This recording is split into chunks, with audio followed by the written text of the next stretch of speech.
Hola chicos, literatura 65. Un niño que nace la víspera de Reyes, el día, la noche que van a venir los Reyes, en España, fiesta grande, sobre todo para una familia que es el tener un nuevo hijo. Y además, no sé si fue el primogénito o no, bueno, pero lo que quería preguntaros es, ¿cómo creéis que le pusieron a ese niño? En España estaba muy arraigada el poner el santo del día. Hoy ya no, pero en aquel tiempo sí. Total que dijeron, con 3 reyes, ¿a quién cogemos? A Melchor, Gaspar o Baltasar. Oye, a los 3. Sí, y le pusieron Baltasar, Gaspar, Melchor y todavía, por si a alguien en el nacimiento faltaba, le pusieron también María. Fíjate qué nombre. Baltasar, Gaspar, Melchor, María, Jovellanos, que más adelante unieron los 2 apellidos, o esos 2 nombres, y fue Jovellanos. El segundo apellido creo que era Ramírez. O sea que los 2 primeros, Jove y Llanos, a lo mejor era un apellido compuesto del padre, y él pasó a tener Jovellanos. Nace en Gijón, un gijonés que les llega al alma. Jovellanos en Gijón es todo. Y en toda Asturias. Yo creo que después del rey Pelayo, Jovellanos debe andar por ahí en fama y en cariño asturiano. Así que nace en el año 744, en Gijón, en Sebastián Cántabro, juntamente con Santander, Bilbao, San Sebastián, que jalonan toda la costa cantábrica, en el 1744, faltando 6 años para la mitad del siglo. Es de familia noble, pero sin fortuna. Estudia los estudios primarios en Gijón y a los 13 años, las universidades entonces los recogían muy jovencitos, su padre le manda a la Universidad de Oviedo a estudiar filosofía. Y empieza ya su contacto a los 13 años en Oviedo, estudia filosofía. Pero en aquel tiempo todavía eran importantísimos los estudios religiosos. Abrían puertas.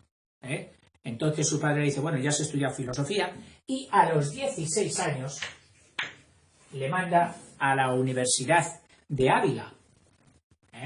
Y entre Ávila y el próximo Burgo de Osma, que es de la provincia de Soria, en esas escuelas universitarias, y luego también en Alcalá, la gran universidad moderna de España, obtiene títulos religiosos.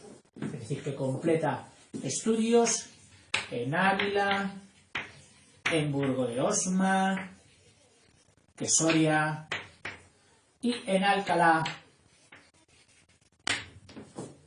donde allí conoce a 2 de los que luego serían prohombres de su época, que son Cadalso, que le estudiaremos aquí también, y Campomanes, que se dedicó a la política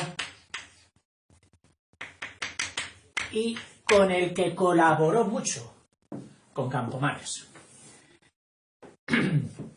A los 23 años, con todos estos títulos, ya le hacen magistrado, es decir, cuestiones legales, jueces, magistrado de la Audiencia de Sevilla, donde va a pasar una temporada haciendo vida social y medrando, porque él era listo. Él donde iba, destacaba. Le hacen incluso, ahí estando en la audiencia, le hacen alcalde del crimen, que te lo pongo aquí, alcalde del crimen, es decir, el encargado, diríamos hoy, de lo penal. Ha matado tal, eso lo tiene que juzgar Gaspar Melchor de Jovellanos. Unos le llamaban Gaspar, otros Melchor. Lo que no está muy sonado, muy oído, es lo de Baltasar. Pero a mí sí me picó la curiosidad y dije, oye, ¿por qué le han puesto Melchor Gaspar? El nombre de dos reyes, y no le han puesto el tercero. Y luego indagando, en el Google, como siempre, pues descubrí que también le habían puesto Baltasar. Y no solo Baltasar, sino también María, como ya te he dicho. Que si empiezo a repetir, aquí no acabaremos nunca. Y después de este periodo, donde conocen Sevilla, ¿a quién? Pues ni más ni menos que al mismísimo Duque de Alba, que le dice, oye, ¿quieres ir a Madrid? Sí, sí, claro, Madrid. Bueno, pues entonces, por influencia de él, le lleva a Madrid, donde se coloca allí con 34 años, es decir, había pasado 11 en Sevilla. Sevilla en aquel tiempo era muy importante, era el puerto de comunicación con todas las Indias occidentales o las colonias que tenía España en América, y tenía una gran actividad de todo tipo, económica, comercial, cultural, etc. Y además va a revestir todavía más importancia en la vida de Jovellanos, ya veremos por qué. Bueno, pero se va a Madrid y allí le hacen, entre otras cosas, su amigo Campomanes, en Madrid, Alcalá, en Madrid.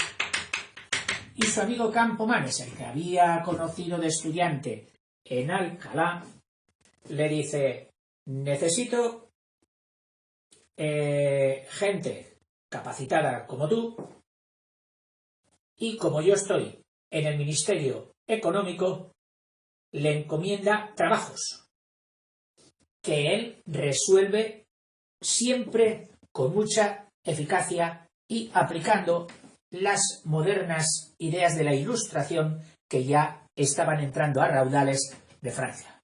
Era un soplo de modernidad. Y Campomanes quería también modernizar España. Un ministro del Carlos IV. Le hacen allí miembro del Consejo de Órdenes Militares. Estas órdenes militares cocían mucho bacalao en España.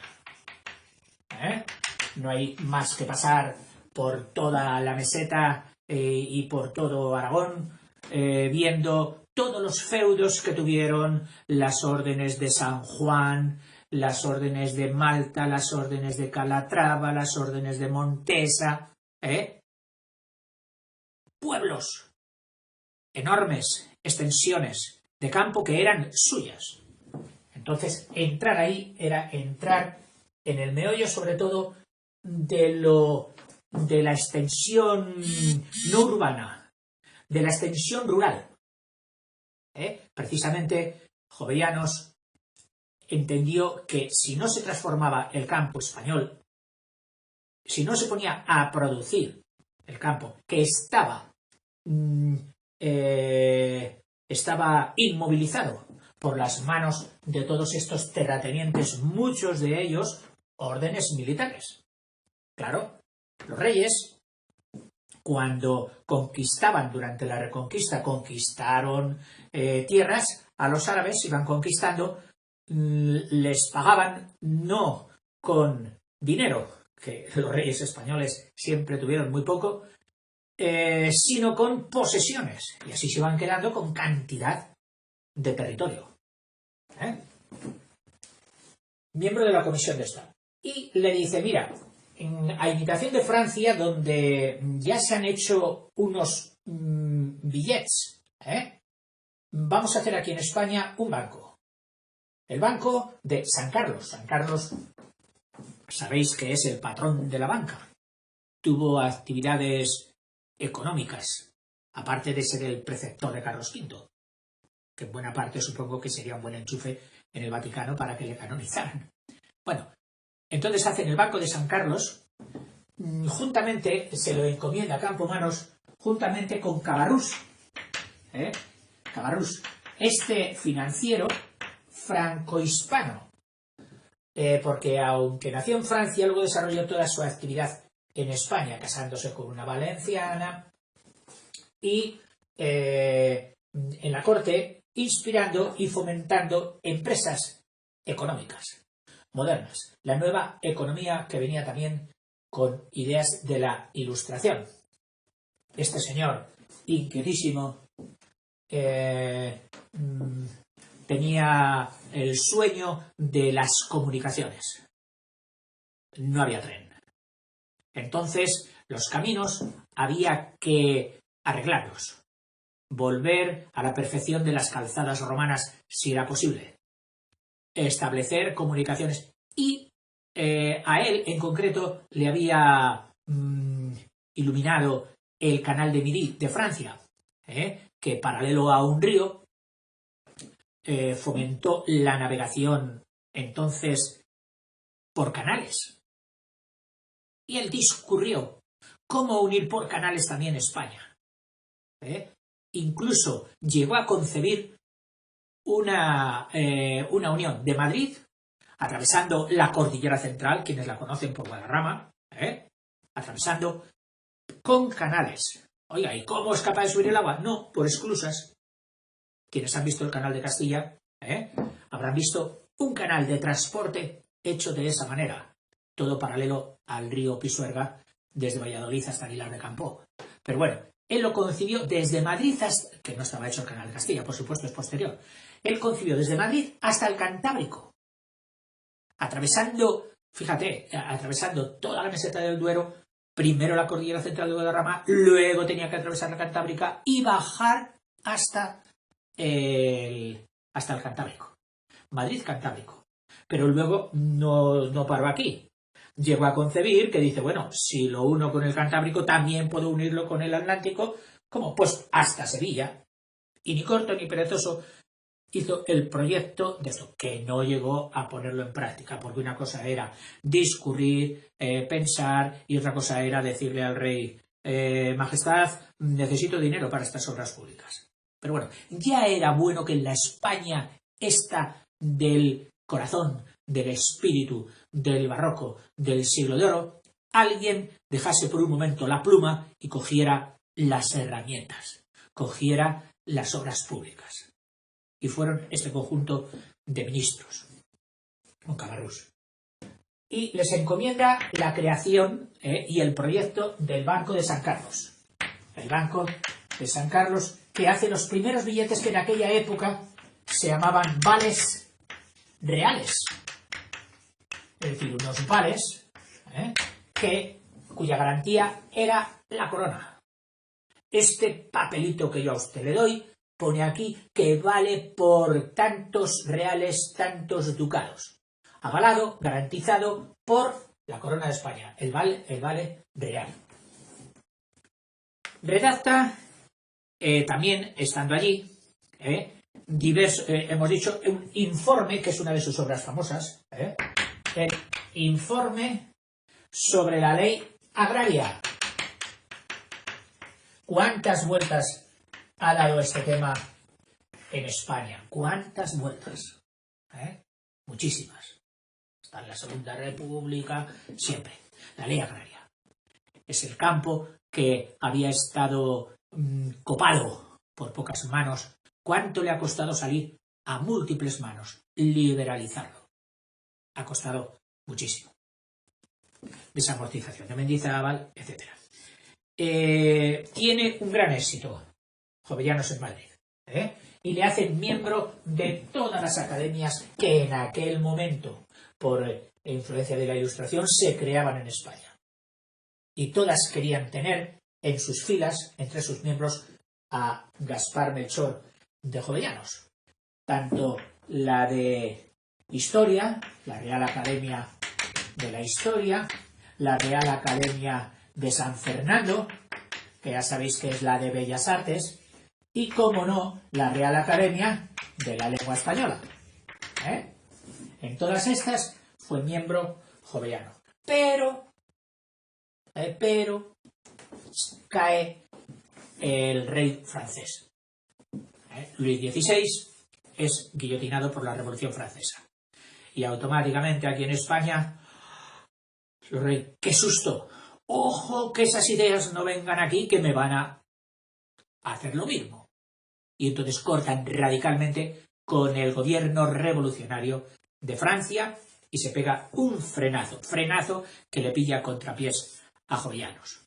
Pierde el apoyo de su amigo Cabarrús,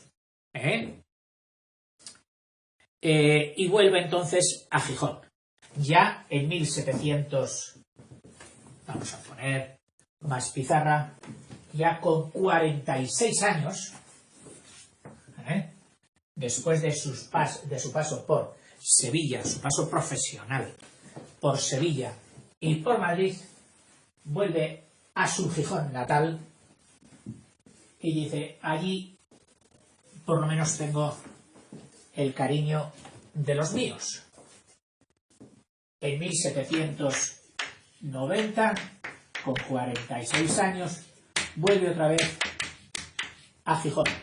Pero allí, un hombre inquieto, inteligente y sobre todo amante de lo público, del progreso, de ver a sus conciudadanos, a sus paisanos españoles y asturianos prosperar. La prosperidad le podía. Bueno, pues allí en Gijón hace un informe, también famoso, informe sobre espectáculos, haciendo un reglamento de la policía de espectáculos, es decir, de las reglas que debían ser los espectáculos. Jovellanos consideraba que la sociedad de su tiempo le faltaba un poco del circensis, pero no del panem circensis, del adagio latino, pero no un circensis adormecedor y tontarrón, sino una distracción sana que quitase ese aburrimiento cansino, monótono e improductivo, sobre todo que había en provincias. En las capitales había más movimiento, había teatro, había tal, pero en provincias había tal. Entonces él las alentaba y decía, hay que poner teatros, hay que hacer espectáculos, que todo esto redunda en mejora de la sociedad. No solo porque además a través de los espectáculos se puede instruir al pueblo, es decir, siempre el afán didáctico propio también de la Ilustración. Hace, estando allí, un proyecto de la carretera carbonera, que se llamó la carretera carbonera, porque él se dio cuenta de que los avances científicos de la época, de los que ya íbamos teniendo noticias, entre otros por su predecesor Feijóo, que con aquella auténtica revista de los opúsculos que hemos visto en el vídeo anterior, ponía en conocimiento y metía la inquietud de todas, y necesitaba España una nueva energía. Ya la leña no era suficiente y él puso el ojo en el carbón de esas cuencas mineras, en concreto el Langreo, y proyectó una carretera entre Langreo y Gijón, para llevar el carbón al centro de Gijón y hacer de él una ciudad industrial, que luego se consiguió más tarde no solo en Gijón, sino también en Avilés. Claro, no llegó a hacerse. Eran proyectos, pero para todos hacía falta dinero público. Estando allí, viaja varias veces a Salamanca. Le hacen subdelegado de caminos en Asturias. Fíjate. Es decir, un señor que había estudiado filosofía, que había estudiado estudios religiosos, está ya aquí desenvolviéndose como si fuera un auténtico ingeniero de caminos. Y es que Jovellanos era un polivalente. No solo un polígrafo que escribía sobre mucho, sino sobre todo un ejecutor. Iba detrás, perseguía. Jovellanos, con fondos económicos, habría hecho maravillas en España. No pudo hacerlas, pero las dejó en ciernes y se fueron ejecutando luego. Después de muerto él, las ideas de Jovellanos siguieron mandando, y mucho, en casi todos los terrenos que él tocó. Quería abrir también por carretera la unión con Castilla porque él observaba que su Asturias estaba muy aislada del resto. Solo tenía comunicación por los lados, por una parte con Santander y el País Vasco, y por otra parte con Galicia, pero le faltaba la unión con Castilla. Ese famoso puerto de Pajares que se abriría más tarde, él ya lo proyectó, no digamos, no se llamaría entonces el puerto de Pajares, pero la unión, no sabemos si con ese trazado o con otro parecido, la unión con León, que es la que hace hoy la carretera nacional del puerto de Pajares, pero faltan fondos. Y por iniciativa suya también en Asturias se hace el Instituto Asturiano de Náutica y Minería.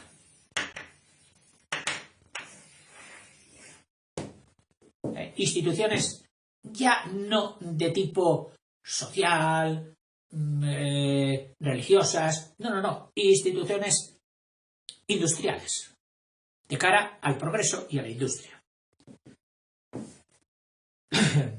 Bueno, mientras tanto, la revolución en Francia se calma un poquito y España hace la alianza con el gobierno revolucionario de Francia.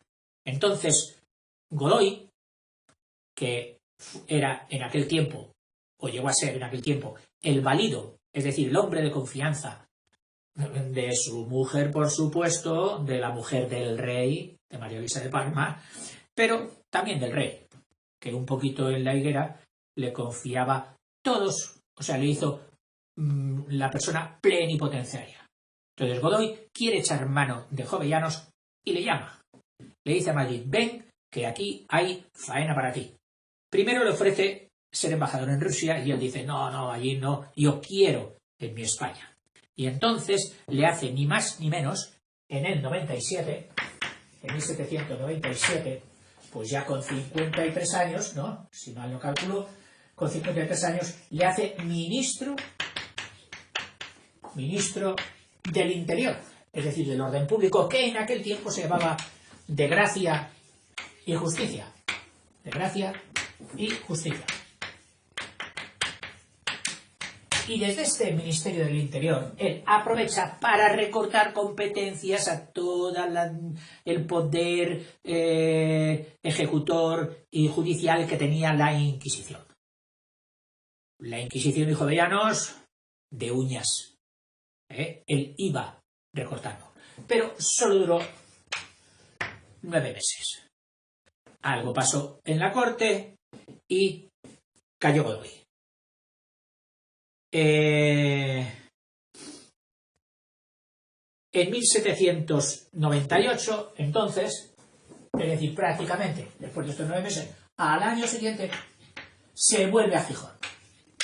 O sea, Jovellanos ambicionaba estar en el centro de España para tener el máximo poder de gestión, de acción, la máxima eficacia. Pero en cuanto tenía contratiempos, como un yo-yo, volvía a Gijón. Allí proyecta también no solo cuestiones industriales, sino culturales. La lengua asturiana se hablaba supuestamente mucho más que ahora, y él quiso hacer, a imitación de las academias de la lengua española, quiso hacer una academia asturiana, la proyecta, Academia Asturiana de la Lengua. Él mismo trabajó, incluso en ello, dejó hechas más de 200 fichas de vocabulario asturiano, que seguramente que son un tesoro. En el 1800 vuelve Godoy. No creáis que esto es algo anómalo. No, en aquel tiempo era frecuente. Estar en gracia, estar en desgracia.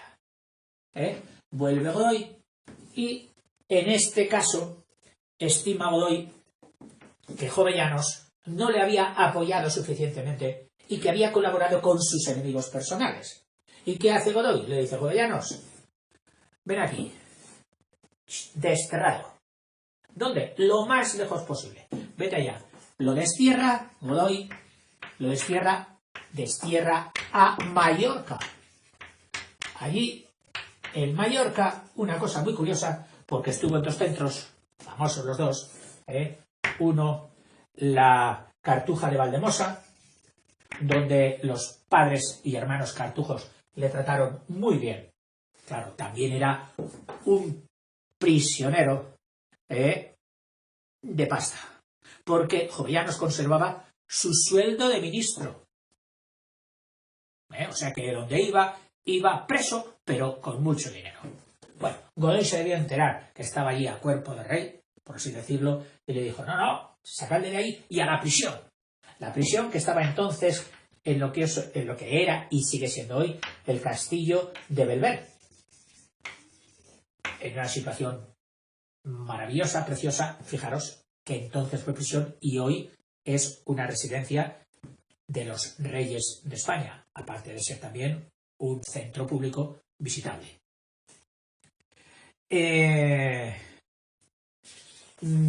Como tenía todavía el sueldo, pues compra, bueno, allí en esa prisión se resiente mucho de su salud. Compra muebles caros con ese sueldo y muchos libros, porque su afán de cultura. Bueno, en el 808, en el 1808, que a todos nos recuerda la invasión napoleónica, hay un acontecimiento en la provincia de Madrid, en Aranjuez, que un botín popular, alentado lógicamente que está por los nobles contrarios a Godoy, y mana por Godoy. Godoy estaba pues en los palacios de Aranjuez, porque él, el privado de la reina, lo había cogido ya prácticamente como suyo. Este es mi palacio y aquí estoy. Y allí vivía. Bueno, pues entró el pueblo en tumulto y derrocó a Godoy. Y con Godoy quiso derrocar también al rey, que se lo permitía, a Carlos IV, poniendo a su hijo, a Fernando VII. Fue la primera vez que en España hay una revuelta popular decisiva en política. Hasta cierto punto no fue por iniciativa de abajo del pueblo, sino dirigidos por nobles, pero se puede apuntar como la primera vez que una contestación social actúa y tiene relevancia en decisiones políticas. Estando en esto, Carlos IV abdica en su hijo Fernando VII. Carlos IV, ya abdicado, se queja a Napoleón. ¡Ay, que mi hijo me ha quitado! Si tú me echas una mano, yo te daría lo que me pidieras. Y Napoleón, alentado por esta invitación del abdicado rey, entra en España con el pretexto de repartirse Portugal. El rey de Portugal, que lo oye, emigró a América. Dejó Portugal, lo mismo que luego lo harían los reyes españoles cuando se fueron a Francia. Y Napoleón fue metiendo soldados. En España, con aquella excusa, metió casi 60 y tantos, 70.000 soldados que ocuparon las principales plazas todas del norte. Burgos, Pamplona, Gerona, etcétera, etcétera. Las principales. Claro, esto la gente lo veía. Estamos invadidos, todos soldados franceses por todos los lados. Y entonces será la destitución de Fernando VII y Napoleón pone a su hermano José Bonaparte, Pepe Botella. Claro, hubo gente que se adhirió a este gobierno prestándole apoyo, creyendo, porque había gente que de verdad lo creía, que eso cambiaría a España, la haría más moderna y más próspera. Pero otros no. El mismo José Bonaparte invita a Jovellanos, le quería hacer ministro, y Jovellanos dice no. Aquí os habéis metido y nos estáis engañando. Una cosa son las ideas de la Ilustración y otra cosa es la invasión que estáis haciendo. Y entonces forma parte de ese gobierno paralelo que se hizo al de José Botella. El gobierno instalado en el sur, especialmente en Sevilla, que fue llamado la Junta Central.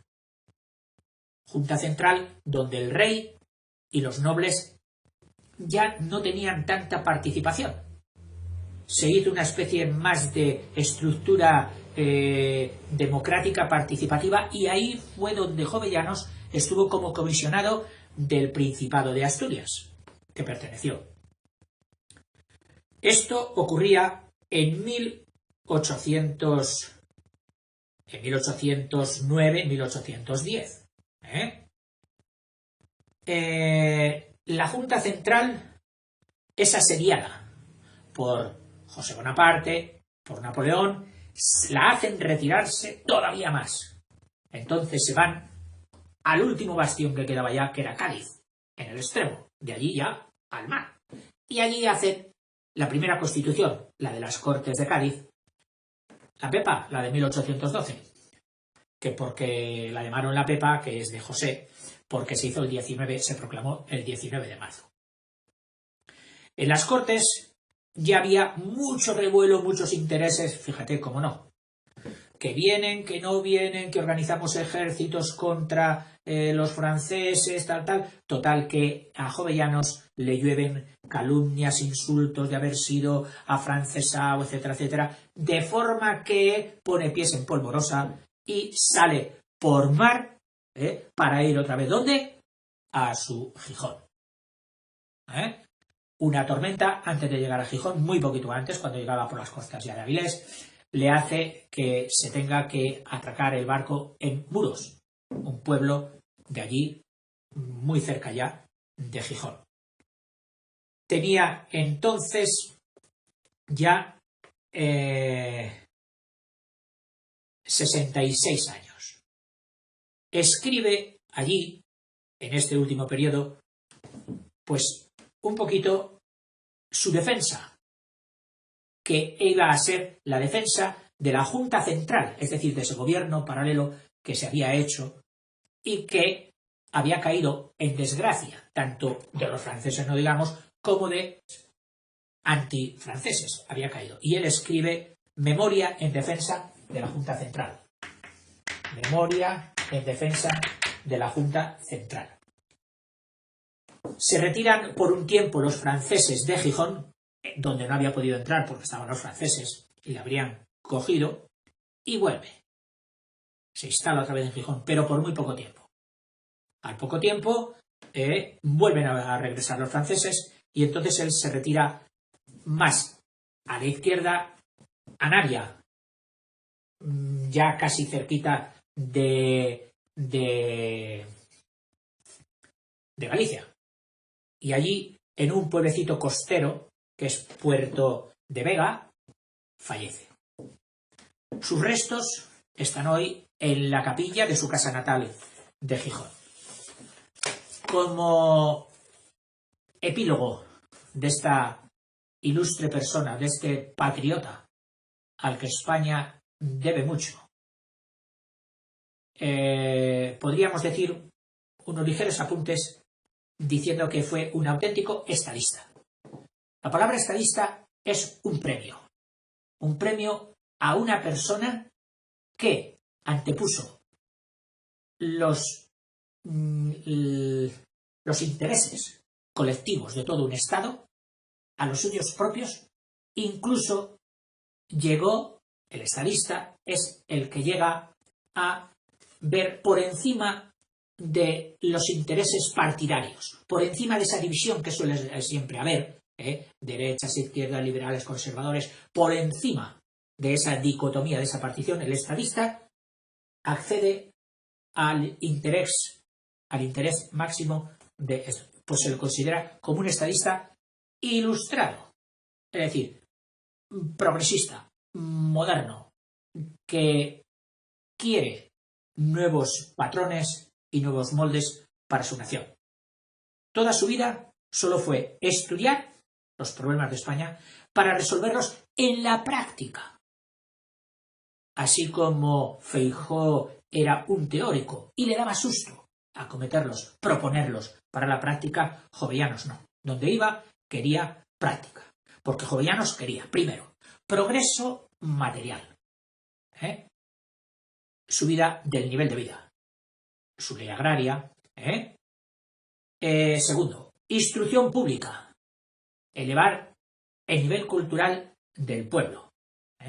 Hizo también un estudio, el Plan General de Instrucción Pública.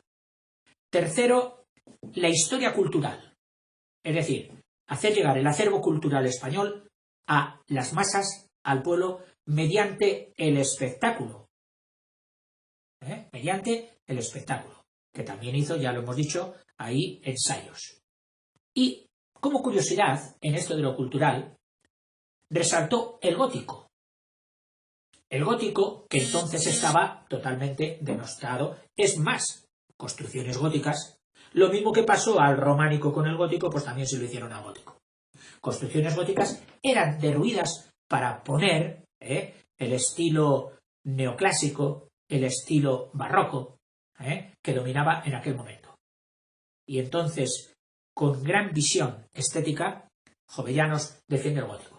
Algo que le da un tinte de prerromántico, porque los románticos fueron los que luego encendieron otra vez los focos sobre el románico y sobre el gótico.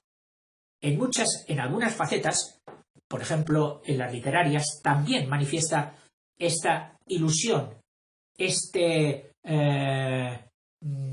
idealismo más propio de los románticos que de los ilustrados, que eran fríos en sus expresiones artísticas, como podemos ver más adelante. En su obra literaria hay sátiras y sobre todo epístolas, donde con un estilo vehemente, porque él era fogoso, vehemente, como en la epístola a Fabio y Anfrisio. Epístola, ya sabéis que es un género literario dirigiéndose a un individuo. A mí también me ha gustado este género literario, porque exponer ideas y exponérselas a nadie, así en general, resulta un poquito frío, un poquito calculador. Cosa que si se las estás diciendo a alguien, que puede ser una persona real o puede ser una persona inventada por ti, resulta más cálido y la pluma corre más. Sí, yo esto lo he observado. Bueno, epístola a Fabio y Anfriso. Ya que dos nombres más bonitos. Fabio y Anfriso. Y otra epístola a Arnesto. Fácil de acordarte porque si cambias la A por una E tendrías epístola a Ernesto. En el teatro, a sus 30 años, es decir, dentro de su faceta juventud, pero ya muy granados, pues que acuérdate que ya había sido magistrado y todo esto, escribe una obra de teatro que no está muy dentro de los moldes de lo francés, aunque sí en el tema. En el tema parece ser que coge un tema ya que había tratado el francés Diderot. Y le sale una comedia, fíjate, solo el nombre, el delincuente honrado. Mira la paradoja que hay ya, delincuente, pero honrado. Le sale lacrimosa, un poquito blanda y muy sentimental, que más que recordar la frialdad neoclásica, ya introduce un poquito o nos recuerda a lo que serían las primeras obras románticas, del romanticismo. Es decir, también aquí le vemos como prerromántico. Y es que, además de ser un hombre práctico, era un hombre soñador. Soñaba, pero además quería ponerlo en práctica. Pero en su faceta de soñador, ahí es donde se le acusan rasgos, sesgo de prerromántico. En fin, en cuanto a su estilo, podemos decir que fue siempre sobrio, es decir, no quiso alardes de lucirse, que fue un estilo, no obstante, elegante y sobre todo su intención, por eso fue también un estilo didáctico, que lo entendiera todo el mundo y que el que lo leyera pudiera sacar conclusiones prácticas para su vida, para las industrias y para todo. Hasta aquí Jovellanos.